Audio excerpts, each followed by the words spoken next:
Hi everyone, आज हम solve करने वाले हैं एक्सरसाइज 7.1 का फर्स्ट क्वेश्चन। नाइन्थ क्लास का है गाइस हमारा ये। नाइन्थ क्लास का हमारा ये 7 चैप्टर है, जिसका हम क्वेश्चन नंबर 1 सॉल्व करेंगे एक्सरसाइज 7.1 का, जिसमें एक क्वाड्रिलेटरल दे रखा है हमारा। क्वाड्रिलेटरल यानी कि 4 साइड वाला हमारा शेप। सो यहाँ हमारा ACBD एक क्वाड्रिलेटरल दे रखा है, जिसमें AC इक्वल टू AB है। AC इक्वल टू AB है, okay sorry, AC equal to AD है एंड AB बाइसेक्ट करता है एंगल A को। बाइसेक्ट का मतलब क्या है? जो एंगल A है ये पूरा, इसे बराबर इक्वल एंगल्स में डिवाइड कर रहा है, ठीक है, AB साइड। तो शो करना है हमें कि जो ट्रायंगल ABC है, ट्रायंगल ABC कॉन्ग्रुएंट है ट्रायंगल ABD के।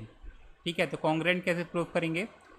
तो सबसे पहले हमें लिखना होगा गाइस कि हमें गिवन क्या है क्वेश्चन में। ठीक है, तो गिवन क्या है हमें? गिवन ये है कि AC बराबर है AB के, AD के, एंड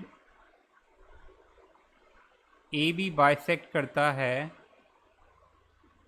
एंगल A को। यानी कि एंगल A को बाइसेक्ट करता है, तो ये जो CAB एंगल होगा एंड BAD एंगल होगा वो बराबर होगा। तो हम कह सकते हैं एंगल CAB बराबर है एंगल, बाइसेक्ट का मतलब बीच में से किसी भी एंगल को डिवाइड करना। ठीक है, तो ये हो जाएगा हमारा BAD। समझ में आया? तो अब क्या करना है हमें? कॉन्ग्रुएंट प्रूफ करने के लिए क्या करना होता है? दो ट्रायंगल लेने होंगे जिनको हमें कॉन्ग्रुएंट प्रूफ करना है। उन ट्रायंगल्स को लेंगे, triangle ABC and triangle ABD। Understood? So यहाँ तक हमने क्लियर है सब कुछ। तो यहाँ हम क्या करेंगे अब? सबसे पहले गाइस, कॉन्ग्रुएंट प्रूफ करने के हमारे 3 तरीके होते हैं। तो कौन कौन से होते हैं हमारे? पहला होता है हमारा SSS। तो ये अभी आप 7.2 या 3 में सीखेंगे इसके बारे में। दूसरा होता है हमारा SAS एंड तीसरा होता है ASA, और इसे हम AAS भी कहते हैं। ठीक है, A for angle and S for side हो गया हमारा।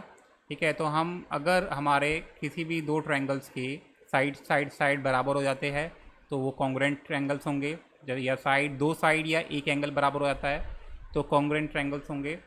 अगर दो एंगल्स एक साइड बराबर हो जाता है तो कॉन्ग्रुएंट ट्रायंगल होंगे। ठीक है, तो यहाँ कंपेयर करेंगे ABC एंड ABD ट्रायंगल्स को। तो क्वेश्चन में हमें पहले ही गिवन है कि जो दोनों ट्रायंगल है उसकी जो साइड है AC बराबर है हमारे AD के। As you can see, AC बराबर है हमारे AD के। ठीक है, नेक्स्ट हमें क्या गिवन है? नेक्स्ट गिवन ये था कि AB बाइसेक्ट करता है एंगल A को।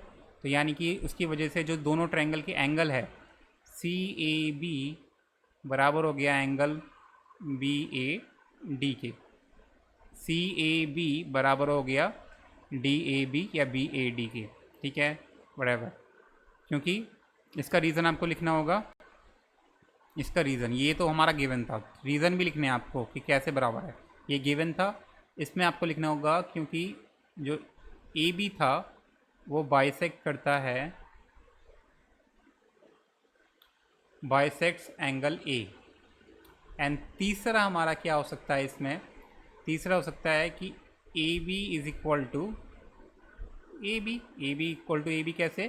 कि AB जो साइड है ये दोनों ट्रायंगल्स में आ रही है और AB के तो बराबर हो गई, तो इसको रीज़न लिखेंगे हम कॉमन।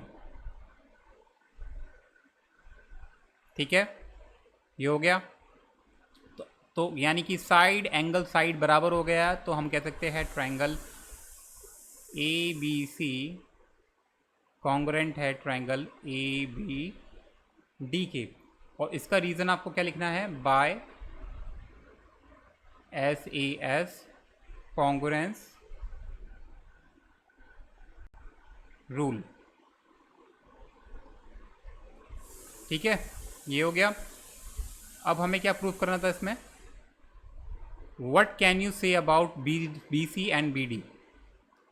तो गाइज BC और BD की बात करें तो जो BC एंड बी सी होगा वो बी डी के बराबर हो जाएगा, और इसका रूल होगा हमारा, इसका रीज़न लिखना है आपको सी पी सी टी, यानी कि कॉरस्पॉन्डिंग हमारा, तो सी पी सी टी क्या होता है हमारा, corresponding parts of congruent triangles. इसका फुल फॉर्म ये होती है, इसका मतलब ये है कि जब दो कोई ट्रायंगल कॉन्ग्रुएंट हो जाते हैं तो जो उनके कॉरस्पॉन्डिंग पार्ट्स है वो भी बराबर हो जाते हैं। तो जिसके रीज़न से आपको ये लिख देना है B C is equal to B D. हम कह सकते हैं देयरफॉर, आपको इसके बारे में आपको लिखना होगा, देयरफॉर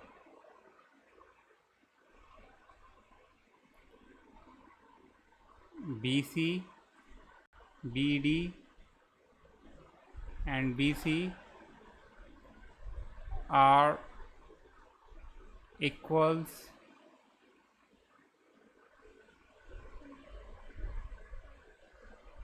इतना ही बहुत है, ठीक है।